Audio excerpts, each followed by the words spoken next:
Well, good evening. It's another episode of 97 Octane Hockey, and I got to start with the most important thing tonight. Oh, man. I didn't get the memo. A large one. That's a dandy. So, I guess since the last time we'd done one of these, we played some regular season games. Oh, have we? Oh. Well, not the first one. That was, I guess, still a preseason game for us, but it counted for Vancouver. They kicked the shit out of us with an 8-1 victory, and both goalies gave up 4 on the night. Campbell was chased about halfway through the game, and Skinner came in to try to, right the ship and get a momentum change. And it looked like it was going to happen for a little bit, and then it went off the rails, and Vancouver took it to us pretty hard in that game, missing Ekholm.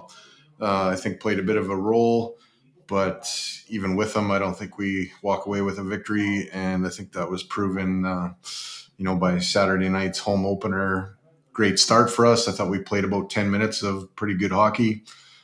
And then defensive mistakes, I think, led to Vancouver, getting on the board, getting their confidence up and going. And they were very opportunistic. We didn't give up a lot, but they cashed in on every single chance that they had. I don't really fault Skinner for that game. I think the only one really where I would have liked to have seen a save for sure was the fourth goal from Vancouver, where I think Ekholm forced a low percentage shot, and Skinner it beat him across his body, and I hate those goals. I hate when you get beat to the far side when that's really all that's given up. That one bothered me. People want to talk about the numbers, and I guess we'll play a little bit of Skinner's interview today, which I kind of look at, and I'm like, well, I'm glad he's showing some confidence, but it seems like he's not taking some ownership of what's his too. I think it's fair to say that you need your goalie to make some saves that he probably shouldn't. And I don't think that really happened for either goalie in the first 2 games so far. You can't blame the goalies because obviously it's a team game too. And but having said that, we have not gotten good enough goaltending to win these last 2 games on either.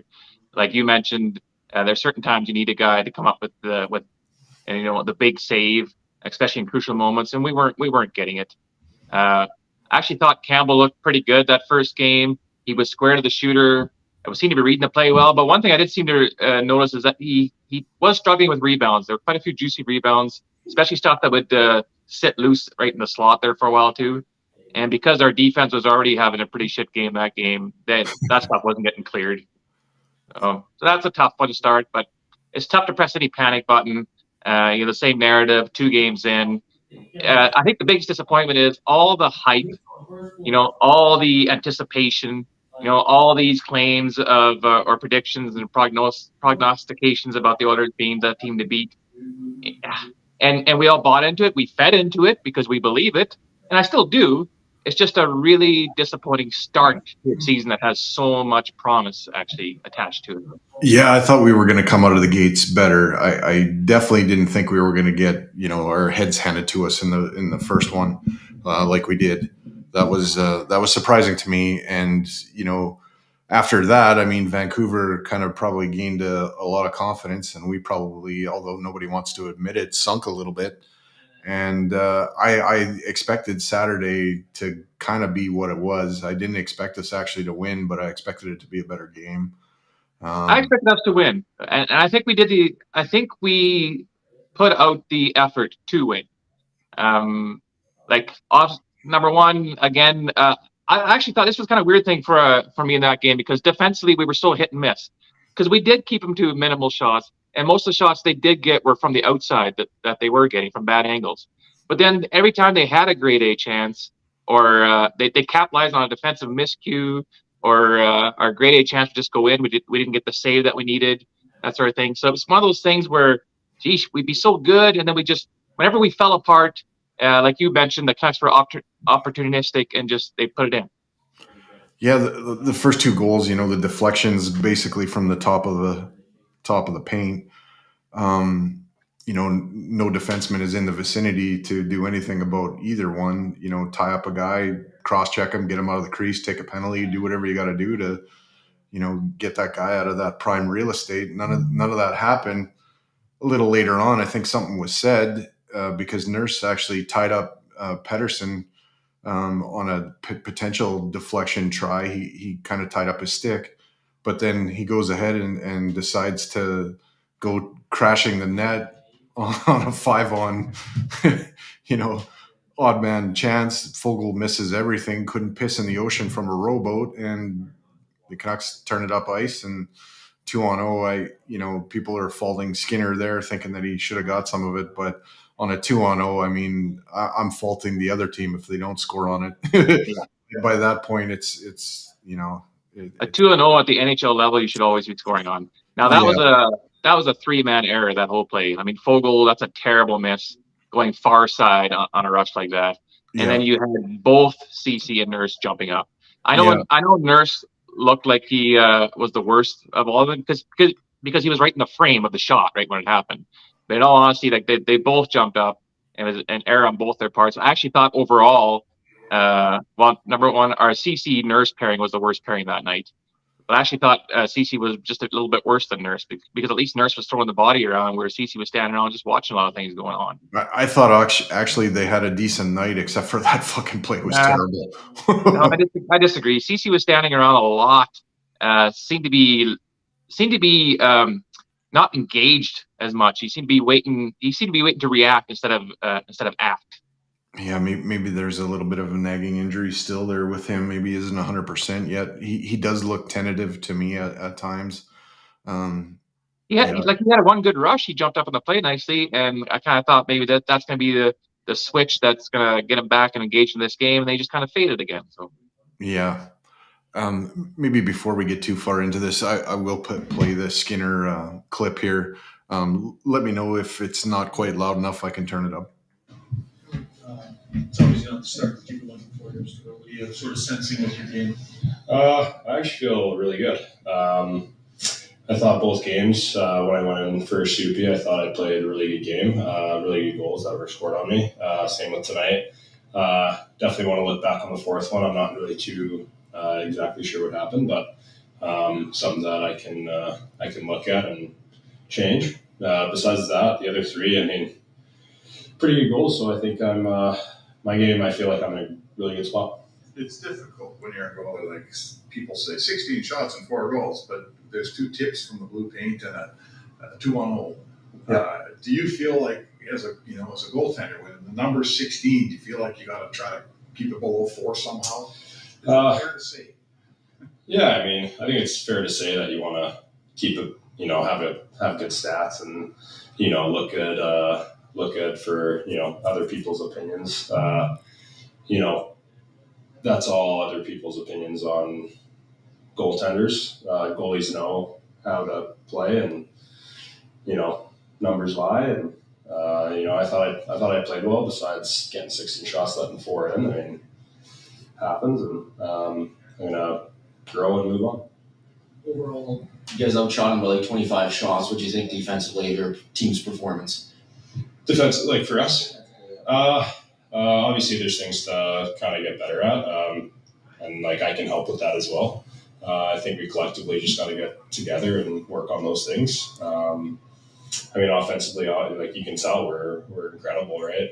It was a really good game. Dennis Smith there, he played fantastic, and you got to give credit where credit's due. So there's stuff that we got to work on. We're going to work through those kinks and get better. What does a goalie do on a 2-0? You don't get a lot of 2-0s in a goalie. Really depends what they do on their 2-0. That one is a little bit interesting. Pedersen kind of threw a slow pass, so I kind of thought he'd get a pass back. I mean, they normally do. And then you really just count how many passes they take. But in this case, shot right away. Not too sure if he meant to go 5-hole. It's something you guys could ask him. But, it is what it is. And it's a good goal. What's the overall, how's this team feeling about itself? Obviously, 0-2, no one's happy with that. What's the sense back there? Yeah, I think there's a little bit of frustration. Obviously, you want to start 2-0, not 0-2. But in my opinion, I believe adversity never kills you. I think it makes you a lot stronger. And for us to face it early on might be a really good thing for the long term. So it just really depends how we bounce back from this and determines how we bounce back from any adversity that we're going to encounter moving on, because we will face adversity. We're going to have games like this. I'm going to get 16 shots at 4, and I mean, it's how you kind of respond to that. So we're going to face adversity again, but it's just how this group's going to respond. And I know that these guys, I know everybody in here, and we have a lot of grit, and we know how to bounce back, and we're a hell of a team. So I have nothing but trust for these guys.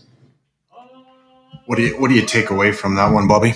Okay, so he says all the right things for sure. This is what he's supposed to say. He says out loud that he feels good. I don't know if he has to say that out loud so that he believes it. But I truly hope that he does believe it. I hope he does feel good. I hope this doesn't knock him down too much. He did take some ownership. He did say a little bit there. There's something I can help back there a little bit more too on certain plays. My biggest takeaway of all that was, so again, he said all the right things except for one thing. The numbers lie, he says. That one gets me. So the numbers that he's talking about that are lying are, 8 goals on 32 shots for a .750 save percentage and a 5.33 goals against average. Both him and Jack Campbell right now on goalie point shares on hockeyreference.com are a negative 0.3. So those are awful numbers. If those are lying numbers, those are like 35 years old and you're still believing in Santa Claus type of lie. Like those numbers aren't lying. Are they a bit exaggerated? Well, yeah, because they were really shitty losses, right? So I think so they are a bit ballooned. But having said that, even if you cut those numbers in half, they're still shitty numbers. So that's the only one that kind of I had a chuckle at. But other than that, we're going to need these guys. So, and I got faith in them still. It's a really, really terrible start, but you can't hang these things on the goalies. But I don't think the numbers lie. I think there's a cruelty in those numbers. I'll go along with that, but they are what they are. I mean, are what they are. Yeah. You look at, let's throw out the first game, but you look at the last one, I mean, and you look at the goals, and if you make a save on the first 2, I mean, it's better, it's more luck than good management. Tips from that part of the ice are really, they're next to impossible to stop. If you make a save on there, you've done well. And a 2-on-0, I just throw that out the window. Some people are saying, but the shot, but I don't know. I get out of his little hit there that he was expecting Pedersen to get it back, so maybe he was cheating a little bit. But if you're going to put that on the goalie, I think you're doing the wrong thing there. Like a lot different could have went on in that play, and it never would have led to a 2-on-0. It could have hit him in the chest and gone under his armpit and in the net, and I wouldn't have blamed it on him. It's a frickin' 2-on-0. Yeah. So he was in position, and Pedersen gave the pass early. So usually if you give a pass early on a 2-on-none, an odd man rush like that, percentages say that you're going to get the pass back, kind of thing, early on. You're not expecting the guy to shoot. It was a great play to shoot the puck right away. Caught Skinner flat-footed, but it's a 2-on-none. If you don't score on 2-on-none in NHL, like you were saying, there's something wrong on the shooters, not. Yeah. And then the last goal. That's the only one I'm going to pick at. But to me, if a goalie gives up one bad goal in a game, not such a big deal. So here's the thing: you got 16.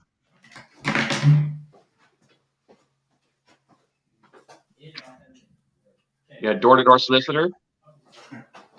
They know what to do. Vacuum cleaner. We would have had a problem in a minute. Sometimes Dursa needs to remember to make sure your computer is actually plugged in.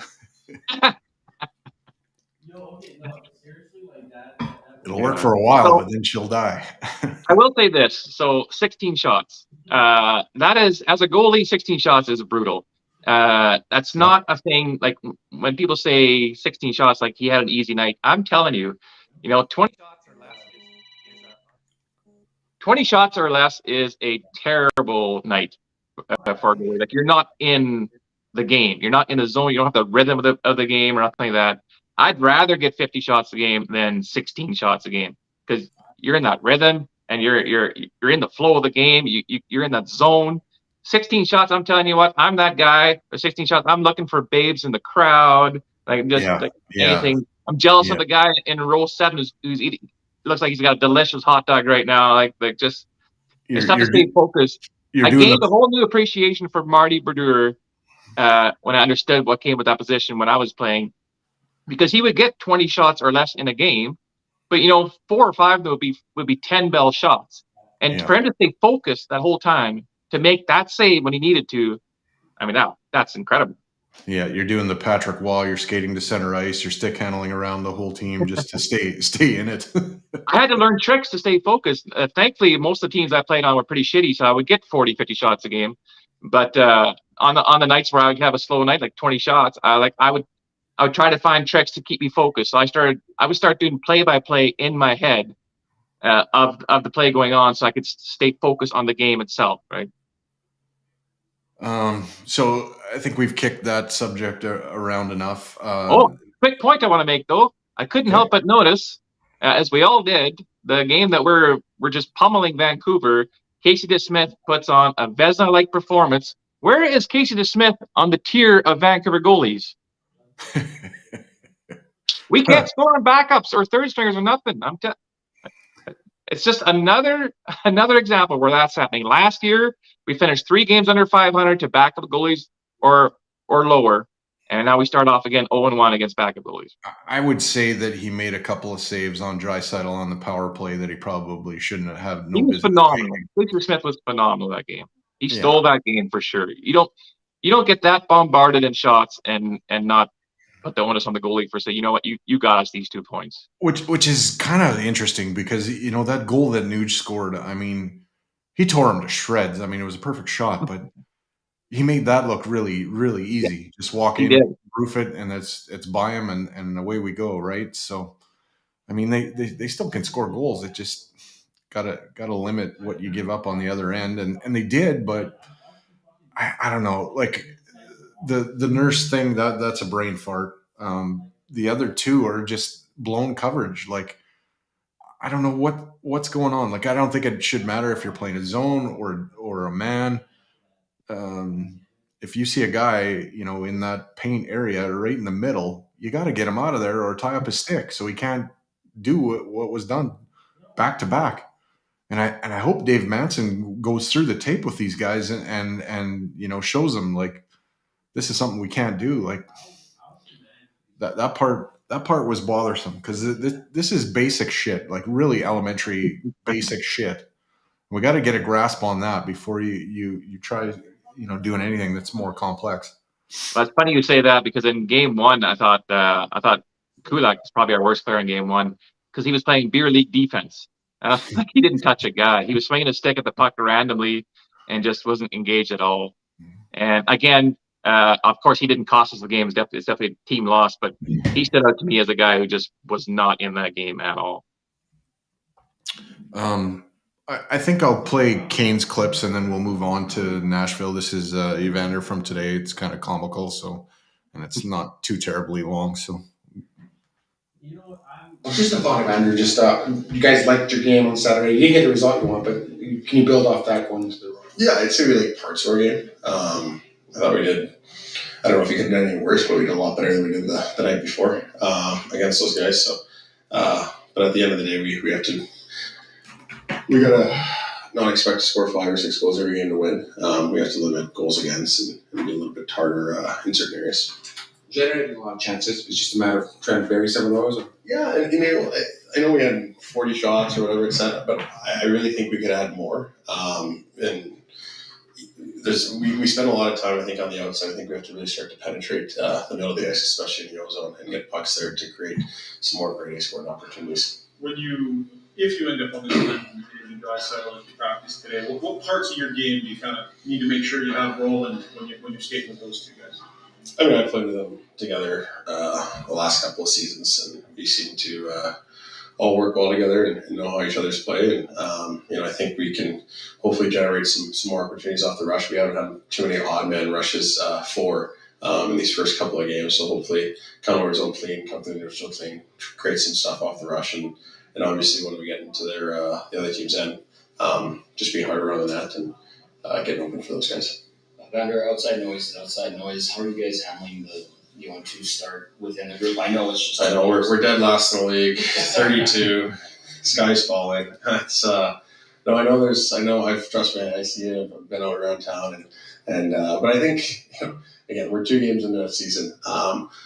We got a 0 winning percentage. We could be 500 in the next 2 games. Who knows? But our focus is on tomorrow night, getting our first win of the season, getting a good feeling back in the room, and moving on, hopefully to Philly. Are you getting more support from fans or advice?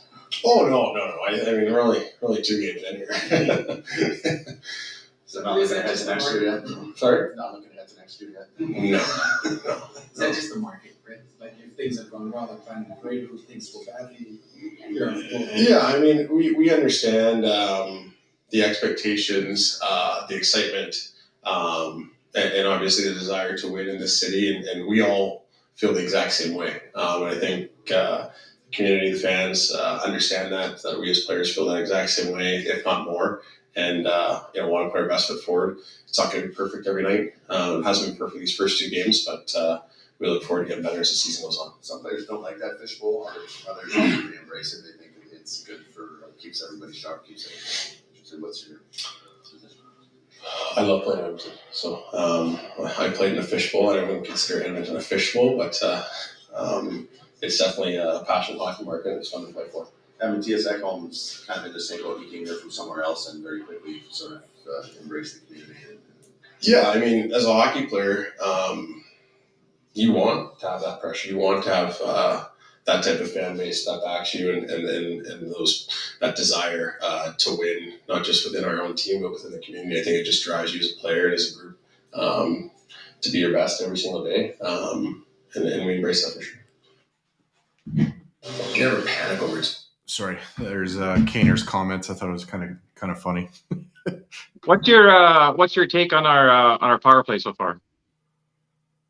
I thought in the first game a little disjointed, a little trouble doing what they do with the puck, like the control and passing. Just timing was a little bit off. I'm actually surprised that they're staying out for a minute and 50. I thought we were going to see a little bit more of a balanced, first unit, second unit this year. That's kind of what was trying to be sold to us, I think, by guys like Rashog and that, or Strudwick, and that hasn't happened. I've seen them stay out for extended times. The thing that is worrisome to me is that teams have adapted, or at least Vancouver's adapted, and they're ready to pounce on the little drop passes back to McDavid. Got to disguise that better if you're going to do that, or carry it. Bouchard later, I think, on Saturday he carried it in. He carried it in himself. So after it basically just about got picked off and on a breakaway the other way, with Connor being kind of the guy back but racing the other way. Need a little bit more deception. But I thought, on Saturday too, they started moving the puck better. They started to look more like they're getting back to themselves. The penalty kill, though, is atrocious. That is if they don't figure that out, that's going to be an Achilles heel of theirs that'll keep other teams in games that they have no business being in. And I think that's kind of what kind of hurt them a little bit in these two games against Vancouver. Well, you combine the shitty penalty killing with a couple of undisciplined penalties too, and that's a bad combination right there. I'm with you though. Good pickup on the drop pass thing. That happened once each game where Bouchard drops it back, gets intercepted. So, but you could definitely see he was more aware of it as the second game went on. He definitely was shoulder checking a lot more and that sort of thing to see where Connor was instead of just dropping it back, hoping Connor would pick it up in mid-play, right? So but if he becomes like deceptive with that, like he might catch the people cheating on him too, so it could lead to odd man rushes. Like, look back to him and see if they're going to go for that little drop and then don't drop it at all. And the power play, the only time I was disappointed in the power play was when we couldn't cash in on that two-man advantage. That was my only disappointment. Other than that, I think we've controlled the power play. We've bombarded the net, or seem to be net focused on getting pucks to the net. So the goals will come. And having said that, we're in 2 games we're at 27%. So that's not a shitty number at all. It's not the 31, 32 that we're used to right now, but of course only 2 games in. But that's a very acceptable power play number to begin. And we could have had more. We got stolen by Casey DeSmith because we had 7 power plays last game. So we definitely could have had some more there, but we're definitely putting on pressure. Yeah. Sorry. Names joined us here. Nice to see you, bud. Go Fort Hawks, Name. Are they even still around? Jeez, that seems like ancient history to me now. The good old days, hey? Oh, man, those are great rivalries between us and Fort Hawks. So today, line shuffling, I guess, started to happen, pairing up, the big line with Kane, McDavid, and Dry. Fogle getting a look on the second line with Nuge and Hyman, and McLeod and Holloway and Brown on the third line. The fourth line probably stays the same. Dustin Nielsen and Tom Gazzola on what is their show? Man, I'm drawing a blank. Oh man, on Edmonton Sports Talk. Yeah, their noon show. Anyway, they were thinking that it's just Woody kind of trying to troll the fans and Nashville playing kind of coy. I kind of have my doubts. I think they will run that. Draisaitl seems to terrorize the Nashville Predators whenever we play them. Last year he was a point machine against them, and I think like the last 6 or 7 straight games against them, he's just been a force, one-man wrecking crew. But something tells me that it's too early to be kind of playing the mental games. I think he is going to start those guys all together. I agree. I don't know what he gains by trolling. So I think we are in that mode right now where we just want to get that first win, and then we'll start settling in a little bit. So and I'm one of those guys who is not against loading up a line. I don't mind putting all your best guys in the first line, and if you have the best defenders will obviously be paired up against you then, but and they can be effective for a while, but how long do you keep a combination of McDavid and Draisaitl quiet? Like, they're the 2 best forwards in the world, so they'll adjust their game, eventually as the game goes on. To me, it's like me being a Tennessee Titans fan. Derrick Henry, good golly, like he starts the first half by running 2-3 yards a game, just pounding the defense, and by the time the second half is going, he's running for 7, 8, 12 yards because the defense just beat up. Yeah. Right? So you can only defend for so long before it just gets to you. To me, if you're going to go with the nuclear option with McDavid and Draisaitl together, I actually like the idea better of starting them as a unit rather than using that as a band-aid solution to try to catch you up in games. I like the idea of kind of just if you're in that arm wrestling match, you take it over right off the start instead of trying to come back. I like that idea better. I still like them on their own, running their own lines. But Well, there's benefits to both for sure. And I understand of spreading it out a little bit, but that's still a decent second line. If we, let's say, no, Fogel's more of a third line player. I don't mind them giving him a shot up there. Just like he has had some second line in Carolina a little bit here and there. So, but an option of Nuge, Hyman, and Brown looks a bit better to me than Fogel up there, maybe. I think Holloway's actually showed well the first two games, and him getting a spot in the second line left wing would not hurt my feelings. But yeah, Fogel's tried hard, but the hands just aren't what they need to be a top six guy with this group. I haven't liked what I've seen so far out of Zach Hyman, out of Connor Brown, out of Evander Kane. Like, those guys really haven't brought it yet. And that's a good thing, I guess, if we're losing games and they haven't really entered the fray yet. That, to me, that's promising, because if they do, then it'll make it easier to start winning some games. Well, I will disagree with Hyman in the second game. I thought he had a really good second game.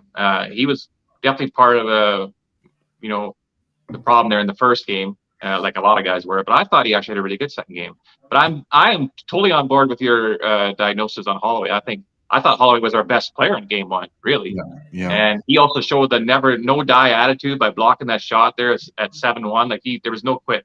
Like, he definitely seems to be very determined this year. He's throwing his body. He is forechecking the Dickens on every play. Like, he's been that way I thought, actually, even though he was our best player in game one, I thought he had a better game in game two. Like, he played really well. Yeah. No, I've liked what I've seen out of him. That's promising. If there's a defenseman worthy of praise, I don't know who I would list. Well, nobody in the first game, but I actually thought Bouchard and Broberg played really well in the second game. Yeah, Broberg's kind of flown under the radar, and as a 6 or 7, simple in game two. Like, he was awful in game one, as was Bouchard, as was pretty much everybody, I guess. But he kept it simple in Broberg, and I noticed his attention to detail and just chipping up the boards. Now we're on this Hawk theme. Name has to say, "Come back like Hawk," over the top. Now we're in over the top. Yeah, I gotta turn my truck on there. Name. Turn the switch on. Yeah. Well, we are only aging ourselves now, boys. It lets the kind of gray hair through, though, so I'm going to turn it back. Oh, man. Yeah, we got that old movie workout. So we got Nashville coming up. Nashville, who are 1-2 right now, but their one win was a shutout win. Close game though against Boston. I think they lost 3-2 against Boston, and I think Boston's going to be a sneaky good team still. Yeah, I have them coming out of the East to go to the finals. So, do you? I do, because I think there's less pressure on them now. Yeah, it's going to make a difference to have Bergeron and Krejci. Absolutely, how does not be? But Bergeron also has already created that atmosphere in the dressing room. His presence will still be felt there. Marchand, like him and Bergeron, basically best buddies on that team for so many years. So he's going to carry on that kind of, try to emulate that kind of leadership culture, right? Pasternak. He's a Rocket Richard favorite in my mind, even though Matthews, I guess, would come out of the gate pretty hard. But again, 2-3 games in. But less pressure on the Bruins, so I think there's one of those teams that's gonna, they got the best goaltending tandem in the league. So, on that front, I'm just gonna pull it up, and so checking your out of town scoreboard tonight. Hey! The Red Wings beat the Blue Jackets 4-0. Convincing one. The Chicago Blackhawks beat the Leafs 4-1. And Rangers beat the Coyotes 2-1. The Washington Capitals beat the Calgary Flames 3-2. Well, how about that, eh? And I guess Eric Francis, you like to say all season long. Michael Hebert had to point out in our group chat. Oh, that was good. So Leon Draisaitl's got a goal in every game all season. Yeah, does he have all the goals? Jeez. And finally, the Florida Panthers beat the New Jersey Devils 4-3. That sounds like a probably pretty good game. Yeah. So Ekholm returns to Nashville, and it's thinking that might be emotional for him as his kind of final way to say goodbye to what was. As he spent, was it 12 seasons there, I think? He was there for quite a while. I think it's going to – I'm so glad he's back. I mean, he did look a bit off for it being his first game. He looked a bit flat-footed. He still made some really good plays as well. But definitely wasn't the Ekholm that we're used to, but that's to be expected. He didn't play a single preseason game and missed the first game of the season. So hopefully he'll be fired up and for this next one, and we get that Ekholm that we need, because he is that stabilizing factor back there that calms things down that's much needed, especially right now where we're running so wild and uncoordinated in our own zone. 6 o'clock puck drop, or shortly after, probably 6:07 or something tomorrow. According to the score, Stuart Skinner is our expected starter, and UC Saros for Nashville. I'm kind of thinking Campbell's going to get the net tomorrow myself, but I think so too. Yeah, I think he should. So right now, nobody's really proven that they want to be in that net. Or deserve to. I shouldn't say want to be, but deserve to be in that net. So let's just alternate here until somebody steps up here and we can ride him for a couple games. Nobody's taken the net, Nobody said this is mine and I'm going to run with it. That just hasn't happened yet. 12 years in Nashville. Yeah, you're right. 12 years is check. Yeah. And a trip to the finals for them too. Yeah, and good for us for making that trade. That's great. I watched a little bit of Erik Karlsson with Pittsburgh, and he makes things happen with them. But I just think Ekholm was probably more of what we needed than another really high octane. Coin our own phrase here, but high octane, high offensive defenseman. I think getting more of a shutdown D-man is really what we needed. So. Yeah, well, maybe, but he definitely fits what we need. But geez, it's tough. How do you say when you pick up Karlsson? How do you say that was terrible if he's a Norris winning defenseman? He still would have helped us too, absolutely. But in regards to what we need back there right now, it would have taken us in a different direction, is what it would have done. Yeah, we'd have changed some things back there. But if we're looking at Karlsson and Ekholm side by side, who do you choose if you're picking up a D-man for your team? I'm picking Karlsson. He's phenomenal. Yeah. But that's not a knock against Ekholm. There's very few players, very few D-men you pick ahead of Karlsson, I think. Yeah. But, would he still? Some strangers saying here, would he still favor Skinner for some reason? I don't know if he's really showing that. And again, just right now we're just banking off a rumor that says Skinner might be starting next season. But I mean, there's something to be said about having invested in Stuart Skinner.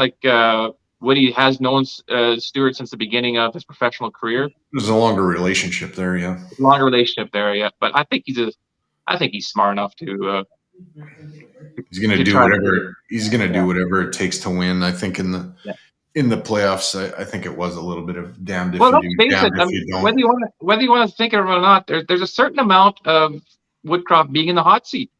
You got the team for it.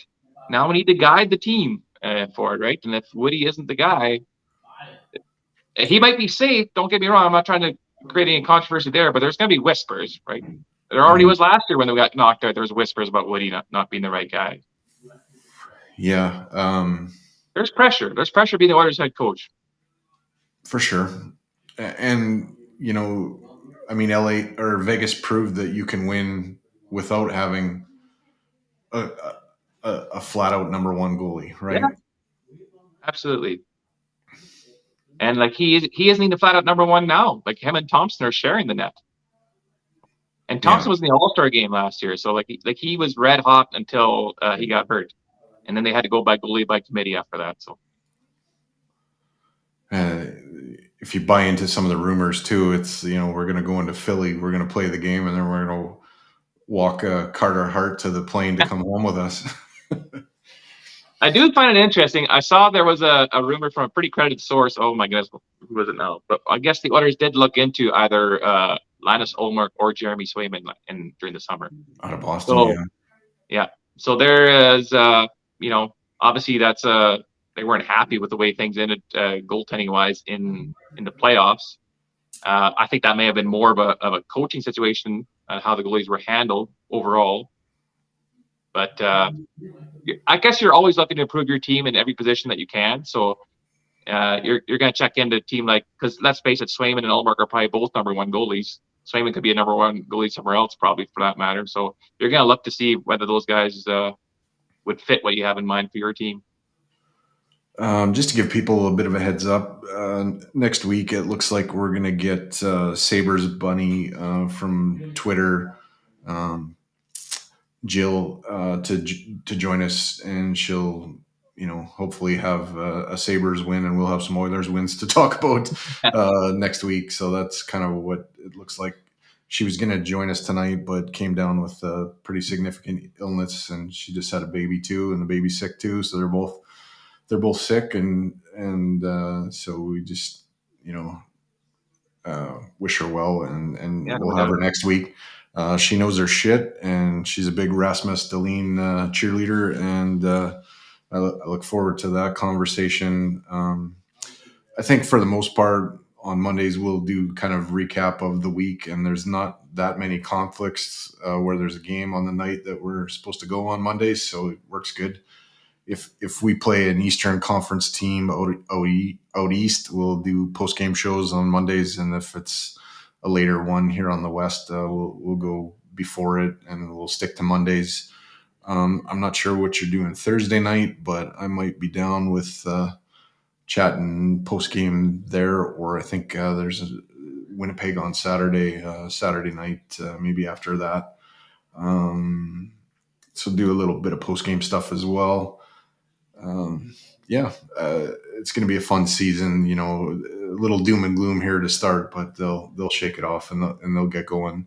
I didn't expect everything to be, a straight climb to the top of the mountain. There's always peaks and valleys in a season, and, starting with a little adversity will make them better. I think it'd be different if we started the season 6-2, and then we had this kind of 2-game losing slump here.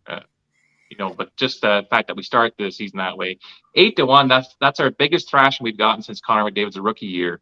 The New York Islanders beat us 8-1.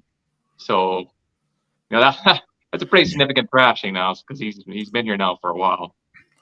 So tough way to start, but yeah, it's early on. It's funny though for the season, so both games that have happened has been shitty for me for timing wise, because I've actually had a hockey game on both those nights. So I've had to PVR it and then watch the game afterwards and not go to bed till 1 o'clock in the morning. So that made that 8-1 loss even more difficult to swallow. I could have been sleeping through this to begin with. So.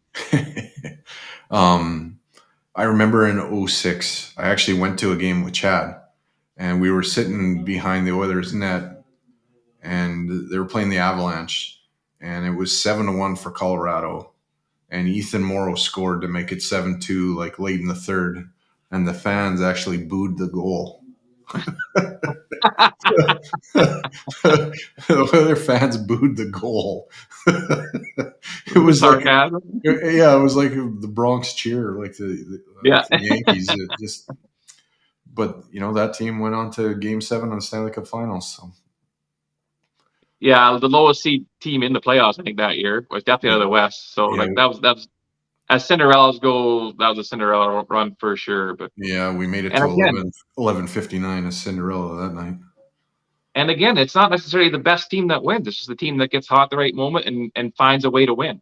Because let's face it, the Boston Bruins were the best team in the NHL last year. They were. They didn't have a lot of weaknesses at all. But in the playoffs, teams found a way, to beat them. I mean, they became susceptible. It's a war of attrition too, right? Like you can get worn down physically and mentally, and not everybody's equipped to handle that. So what's your prediction for tomorrow? I think they find a way to get a win. Yeah, I don't think it'll be a blowout. I'm gonna say 5-3. Oh, we're still going pretty high. I'm knocking it down, and this might be just me rose-colored glasses and fruit punch talking, but I say 2-0. Yeah, I don't think they have that figured out yet to make it that low scoring and get a win. I think there's still work to be done on their defensive game, and I don't think it happens overnight. I think it's going to be a progression. I do think they figure it out eventually here, but I don't think it's overnight. There's just like, and it seems wrong because it's such basic shit. Like that part's the hard part to figure out. There's a guy in front. Maybe we should move him. Maybe we should tie him up. It's elementary level hockey, but that's not getting done. So, what do you think of the narrative that some people are trying to push? Spector is one of them. Mark Spector's been one of them, kind of leaning towards this about maybe the Oilers haven't been on the ice for too long before training camp with the captain and sort of stuff. Like they're getting tired already before. I think he's reaching. Yeah. For a story. Yeah. No, if you're going to look at that as a negative in any light, I think you're fucked up. I won't sugarcoat it. Yeah.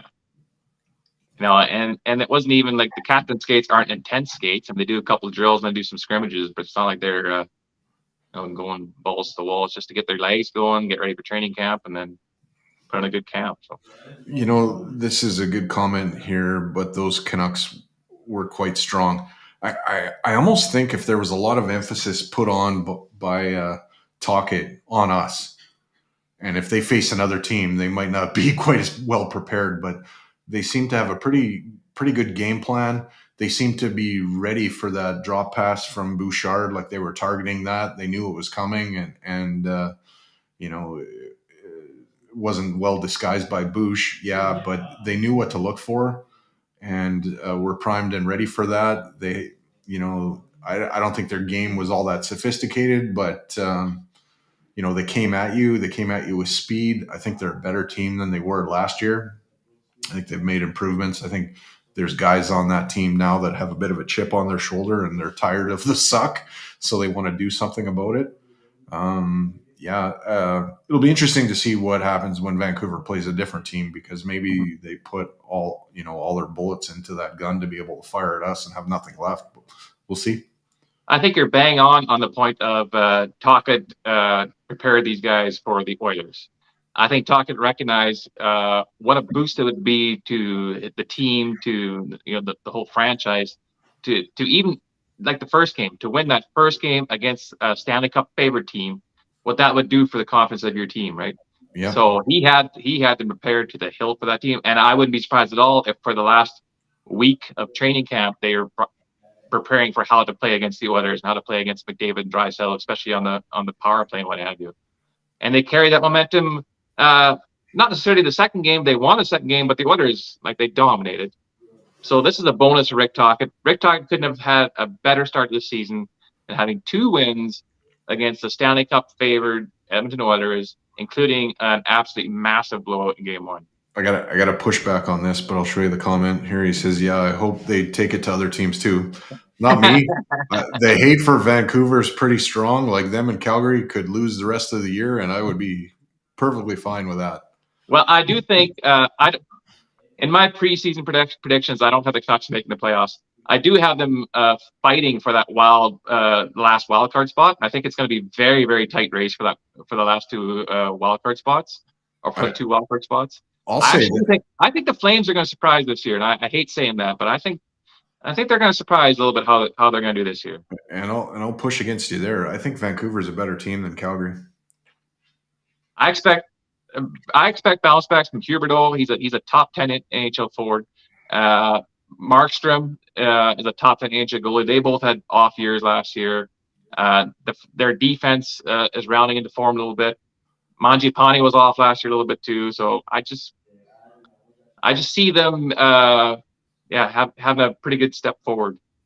I wouldn't be surprised if actually Kuzmenko does more damage for Vancouver than Huberdeau does for Calgary. That Well, wouldn't surprise me. Huberdeau's done shit for Calgary so far. So Yeah. So and there's no way you keep a guy that he's too talented. Like he's too good. He just didn't fit early on, and then he lost his fire. He couldn't find his groove. He lost his fire. But even now, there's no way you keep a guy like that down. Yeah. Look what happened to Brock Besser. He lost his fire too. Look now how he's come out of the gate. Sheesh. Yeah. Besser's going. Pettersson's going. It's funny. I gotta say that. I gotta say this. This guy from Vancouver was crying the blues that late in that first game that the Oilers were running after Pettersson. Did you just fucking omit the fact that Pettersson jumped to hit CC?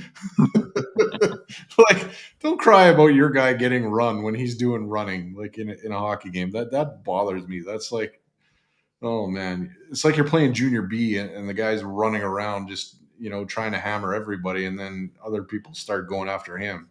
I mean, what's coming if that's the way you're playing. If you're a star player on a team, and Pettersson is, and Quinn Hughes is, they're star players on their team, they will always get a little bit extra attention if the opportunity is there. And they won't necessarily go out of the way, sort of thing. But if he's in the vicinity, they're going to knock him, they're going to bump him, they're going to poke him.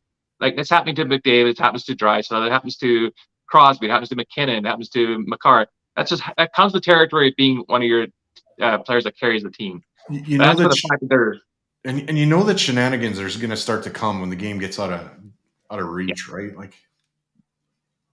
yeah. So if you're so worried about that, then why throw him on the ice when it's 7-1? So. There's that too. Yeah. Hey, what do you think about Ryan Reeves basically getting in a scrap every game for Toronto so far? I don't know if he fought tonight, but I think he was 2 for 2 right out of the gate, and I'm not surprised, especially early on. He wants to make an impression. He wants to win the fans over. As long as it's not really costing his team in that regard. So far they've been, they've been good fights, and they've been with the guys who want to fight him. Yeah. So, no, I think he lost the first one with Wi-Fi there from Montreal. I thought it was pretty close. Oh yeah, no, he took a couple right in the chin that I think loosened him a little bit. The fight with Foligno I thought was pretty much a draw, but you know what? And Foligno went into self-preservation mode, and good for him. I mean, good for him for taking the fight or for jumping in for the fight for sure. But he like Foligno's smart. Like he's not gonna trade blows with him. So yeah, no, you got to protect. but that Wi-Fi could trade punches with him. Like he can. He's quite the chucker. What is Reeves now? Like he's 36 or something like that. Like he's not a kid anymore either. So he's gonna milk the last of these kind of moments that he can and make an impression, go out with a bang kind of thing. So everybody lost an ego says, I miss Michael, Dash, and Durst. Yeah, I haven't been on with those two for a little bit. I feel like I just got picked on. I miss us with Chad.